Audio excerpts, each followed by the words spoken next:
Now you see this case. 60-year-old male is hypertensive, presented with shortness of breath on moderate and mild exertion. So what are the possibilities? Yes? If the patient is 60 years old, shortness of breath on activity. Could be heart failure. What else it could be?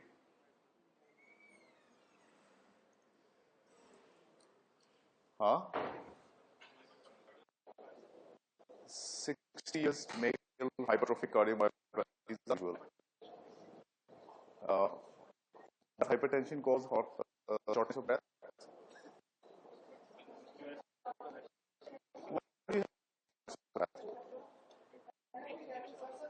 One, decreased oxygenation. But why decreased oxygenation? Why the patient is dyspneic?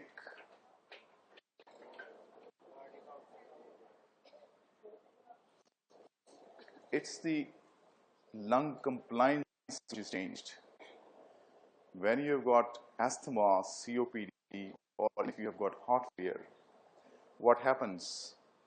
When there is heart failure, there is stagnation, there is more blood in the lungs.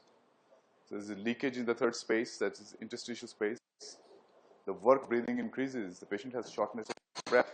So it is not because of the hypertension, it's because of the complication of hypertension, when the patient may have hypertrophy, or patient may have a systolic dysfunction after long-standing hypertension. On examination, he was visibly short of breath, had a pulse of 110 per minute regular, blood pressure was 170 over 110. The neck veins were not engorged. JVP was flat. Now what is this? Do you still go with heart failure? Why not? What's the objection? Yes? Yes? JVP is not raised. So JVP is raised in left heart failure or right heart failure? So it may only be left heart failure. Or it may be a respiratory disease. The precordium revealed a sustained heaving apex beat and a fourth heart sound was audible. What is this? Sustained apex beat means the patient has pressure overload situation.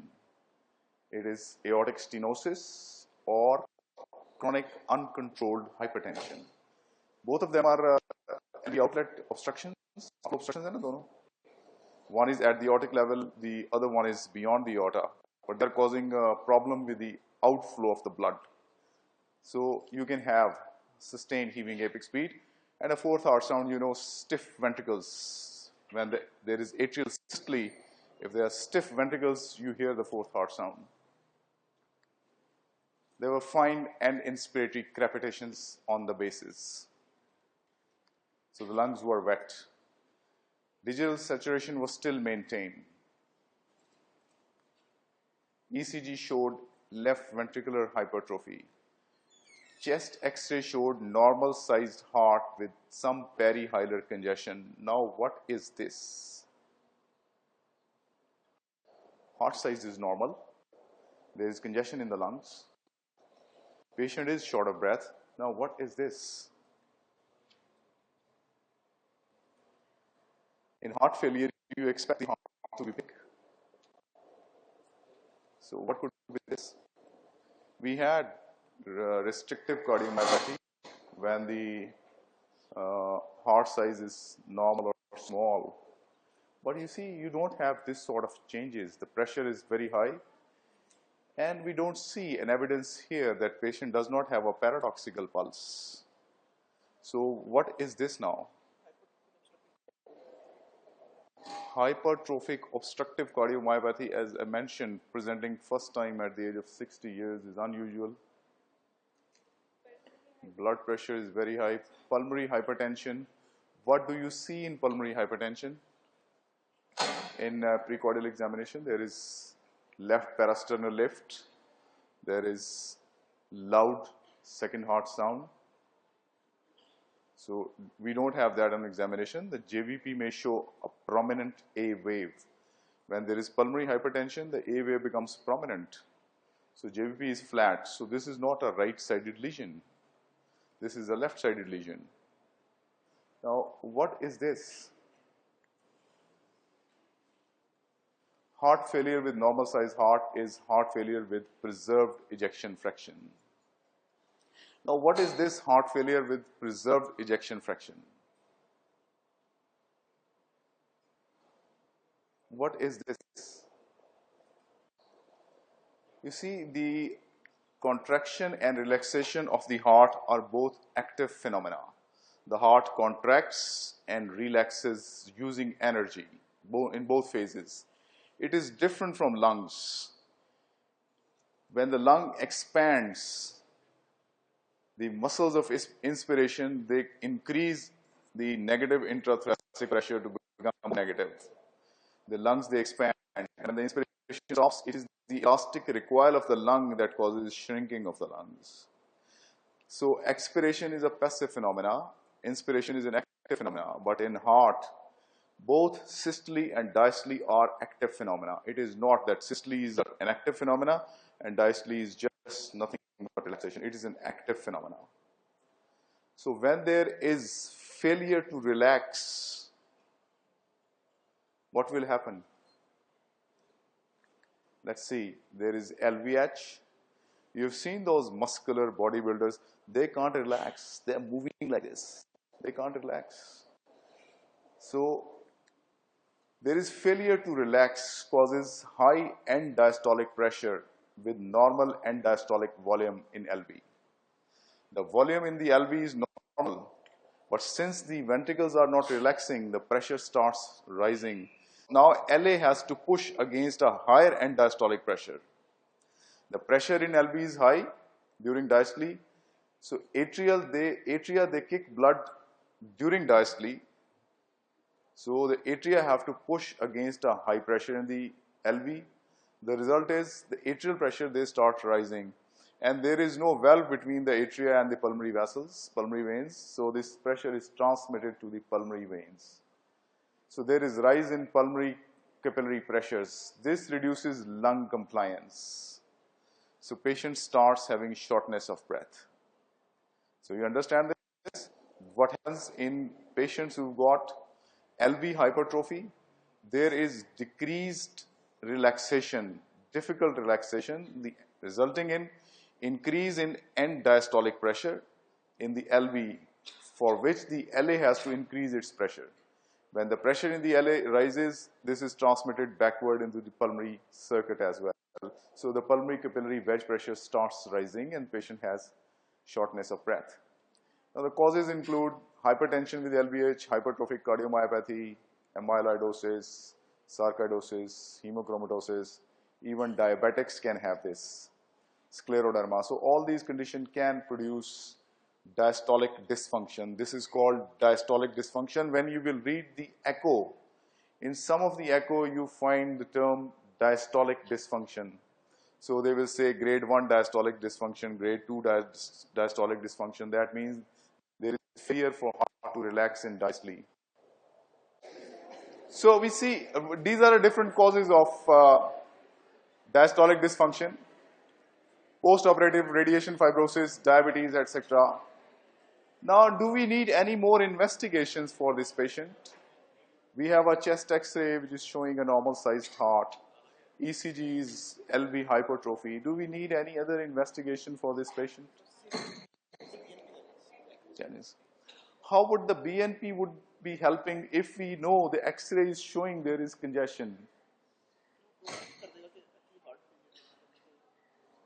Well, I think if you have a problem in making a diagnosis that this is a respiratory disease or this is a cardiac disease, the pro-BNP may be useful.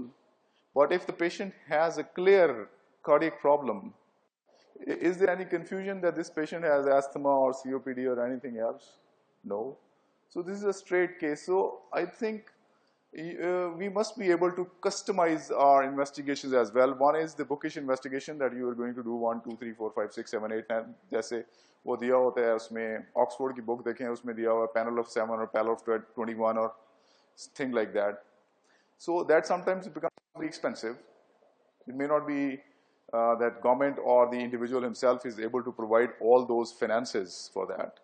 So you have to customize what is needed for a situation when you're stuck, that you can't differentiate that these crepitations are because of interstitial pulmonary fibrosis or they're because of the heart failure. You may require pro-BNP. What if there is no confusion that you don't require pro-BNP? So a second thing is, if your patient's not improving with the treatment, you make a diagnosis, this is heart failure with a reduced ejection fraction, you treat, the patient is not improving, you want to be sure that this is heart failure, I'm missing something. You go for this pro-BNP. So this is how you design your investigations. So you see the blood counts, hemoglobin, any infection, look for metabolic panel, diabetes, the lipid, the calcium, electrolytes, RFTs, thyroid studies. The hypothyroid can have developed this sort of thing. Imaging, echocardiography is the most important investigation. It tells you the size of the LV wall thickness, the size of the LV cavity, the contraction of the LV and the relaxation phase of the LV. So you can find everything on this. You don't need very sophisticated investigations to make a diagnosis. You can reach a diagnosis the patient has diastolic dysfunction. Now, how to treat this? What will you do for this patient? Remember, when you treat the chronic illnesses, there are two components. One is non-pharmacological component and one is pharmacological component. So these are all chronic illnesses, hypertension, diabetes, COPD, and etc. So you will need a pharmacological and non-pharmacological treatment. Now, what non-pharmacological treatment would you opt for the patient?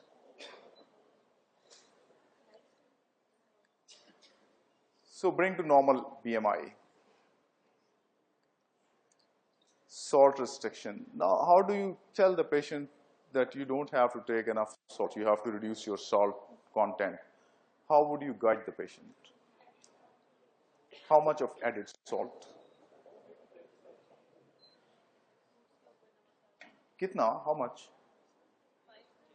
5 grams of sodium chloride. So it's about 2.5 grams of sodiums. But you see, sodium is present in many foods. These are called the hidden sources of salt.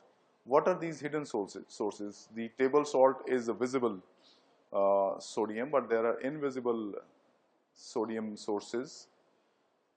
For example, baking powder is sodium bicarbonate. The cold drinks you take, these are called soda drinks. They contain sodium. You got your preservative in many things. They contain sodium benzoate and sodium citrate, etc. So they're all sodium. You've got drugs which can contain sodium. For example, you've got ceftriaxone sodium. Yes? Diclofenac sodium. So the many sources of hidden sodium which you have to tell the patient about, that these should also be considered when you are restricting the salt. Aerobic exercise. What does aerobic exercise do? It may help control the BMI. Then it can also improve your cardiac circulation. It can help you control blood pressure, diabetes. So it's quite useful. This should be encouraged. Then drugs. Vasodilators, diuretic combination, and negative inotropic drugs. What are you going to choose?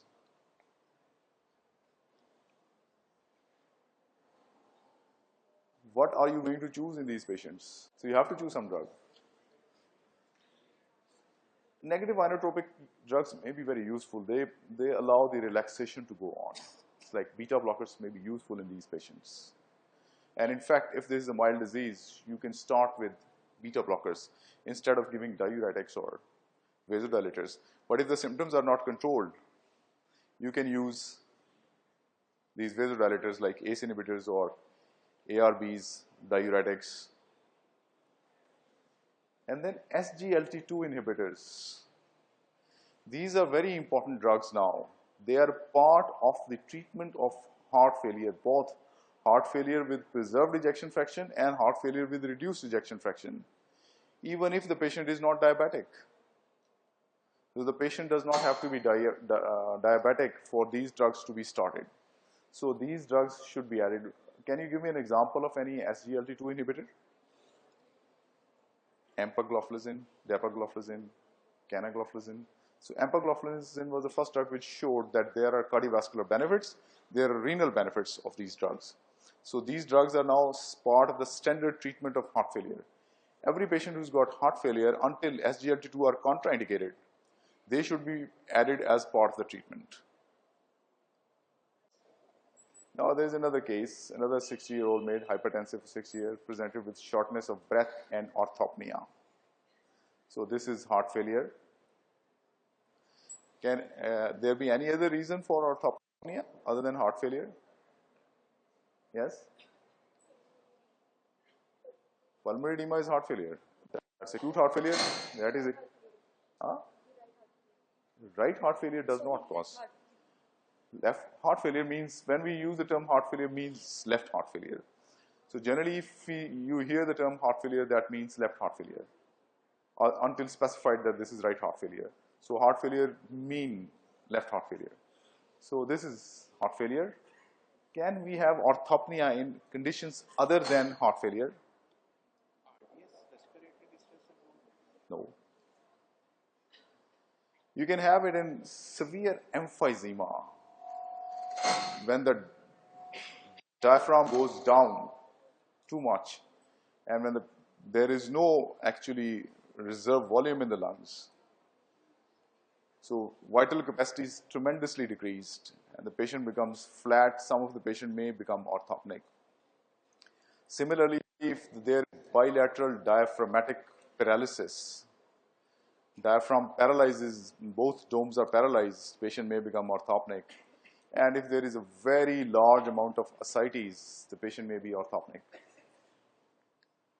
On examination, he was visibly short of breath and had a pulse of 120 per minute, was low in volume, regular in rhythm, alternance in character, blood pressure was 130/90. The neck veins were visible till thyroid cartilage and there was a mild ankle edema. Precordium revealed ill-sustained, displaced, heaving apex beat, and the third heart sound, gallop, was audible.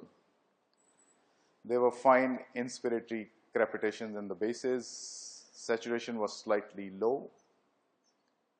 ECG shows sinus tachycardia and change of old anterior wall myocardial infarction. Chest X-ray showed large size heart with perihilar congestion and mild right-sided effusion. Now what this patient has got, it's pretty clear. What this patient has got? And left heart failure. The gallop of left heart failure, tachycardia, alternating pulse, left heart failure. Displaced apex beat and raised JVP, both left and right heart failures. Displaced apex beat, left heart failure, rise in JVP, right heart failure. So you've got both left and right heart failures. Confirmation, chest X-ray shows a large heart, echo shows reduced ejection fraction and poor systolic contraction. This is heart failure with a large heart with reduced ejection fraction. So the diagnosis become heart failure with reduced ejection fraction if you have evidence of both left heart failure and right heart failure. So this is called congestive heart failure. Now what happens in this? There is reduced LV contraction. Contractile dysfunction lead to reduced ejection fraction and high end diastolic volume and end diastolic pressure in the LV. So in that case, it was only increase in LV and diastolic pressure, not the volume. In patients who got heart failure with preserved ejection fraction. Now with this reduced ejection fraction, you've got rise in end diastolic volume and end diastolic pressure. Both they increase. And when they are increased, rise in LA pressure. This again is transmitted to the pulmonary circuit. There is reduced lung compliance. Persistent high pressure in the pulmonary circuit leads to pulmonary hypertension and right heart failure. So the commonest reason for right heart failure is left heart failure. So isolated right heart failure is uncommon. The commonest reason for right heart failure is left heart failure. So what is the commonest reason for left heart failure? Systemic hypertension, uncontrolled hypertension, ischemic heart disease, and then there are other causes. Now it's ischemic heart disease, chronic uncontrolled hypertension, valvular heart disease, dilated cardiomyopathy, congenital heart disease. They cannot produce left-sided heart failure. Now, do we need any more investigations? Blood counts again, it's important. You have to see anemia is a big contributor in heart failure. And the systemic infections, they can increase or put more load on heart, so they can worsen heart failure, particularly chest infections. How do the infections, they can increase heart failure? How can they precipitate heart failure? What happens in infections? There's fever. Fever causes tachycardia and vasodilatation. Number two, chest infection can also contribute by causing hypoxia. So these all may be contributing to heart failure. You need the metabolic panel, thyroid studies, ECG, chest X-ray, echocardiography. So these are the general investigations required. Patients who got heart failure. So you can select, for example, you may see that patient does not have thyroid disorder, so you exclude that. When will you consider examining thyroid? The patient has tachycardia and features of heart failure, but you suspect that patient may have thyroid disease causing heart failure. When will you suspect?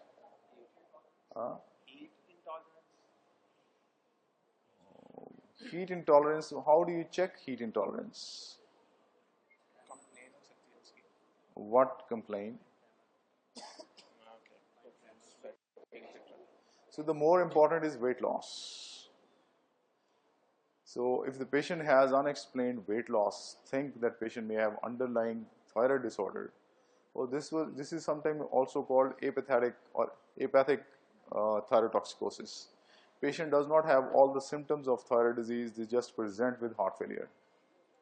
So this happens in older age patients.